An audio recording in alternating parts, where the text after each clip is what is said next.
اگر آپ کے اندر وہ آواز موجود ہے جو آپ کو حلال اور حرام کا فرق بتاتی ہے تو الحمدللہ آپ کا دل بھی زندہ ہے۔ خوشی کی تلاش کا بہترین طریقہ خوشیوں کو پکڑنے کی بجائے خوشیوں کی تقسیم کا ہے۔ جذبہ کامیابی کی ضرورت ہے، مگر جذبہ اس وقت کام کرتا ہے جب آپ اسے اپنے تابع رکھیں، نہ کہ آپ جذبے کے تابع ہو جائیں۔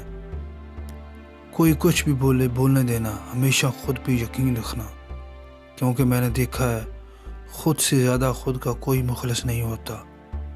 ضروری نہیں آپ کی زندگی میں بے چینی یا خالی پن کسی شخص کے جانے، کسی خواہش کے پورا نہ ہو سکنے یا کسی چیز کے نہ ملنے کی وجہ سے ہو۔ جب ہماری روح پر چھوٹے چھوٹے گناہوں کا بوجھ بڑھ جاتا ہے، وہ ڈائریکشن مانگتی ہے، سکون مانگتی ہے جو صرف سجدے میں ہے۔ وقت کے ساتھ گھاؤ بھر جاتے ہیں، لیکن اگر آپ روز ان زخموں کو یاد کریں تو وہ نہ بھرتے ہیں اور نہ آپ کی خوش رہنے دیتے ہیں۔ ڈر آپ کو ڈراتا ہے اور آپ کی زندگی کو کنٹرول کر لیتا ہے۔ اگر آپ اس کے مقابلے میں ڈر جائیں تو وہ اپنی موت آپ مر جائے گا۔